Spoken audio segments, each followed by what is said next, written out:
great to see you all again for a chiropractical moment here. So we have a lot of people installing stuff in their backyards, doing a lot of yard work and a lot of gardening, which is fantastic considering it's still May right now.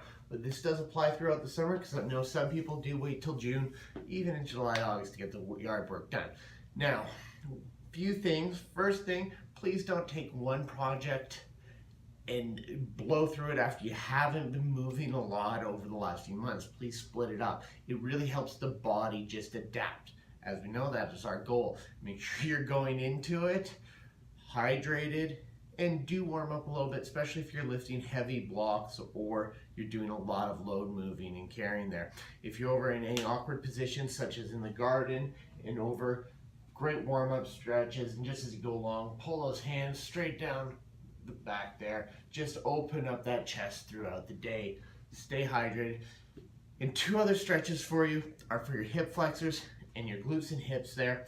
And so the hip flexor stretch, go into that lunge position, feet wider, sink down, squeeze the butt, squeeze the tummy. You'll feel a stretch in the back leg there. Make sure, of course, with everything, you do it both sides there.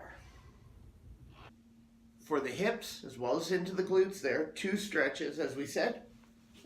First one, put the ankle over the knee, or if you can't get that high, just hold onto your pant leg there and bring the belly button straight forward, keeping the spine straight.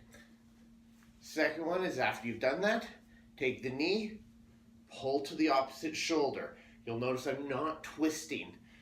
That'll you'll feel down there, and of course, both sides there. Hold each one as well, and just stretch them out, especially afterwards, ice down, but do try to split it up there. Otherwise, of course, get in for your adjustments. It's going to help you actually do it better, and you know what, afterwards, definitely get in for sure, because it's going to help get that adapting ability back in your body so you don't have problems throughout the summer. Anyways, hope your project goes great. Look forward to seeing you in the office and hearing about next time. Bring in a picture or post one up here. Have a great day.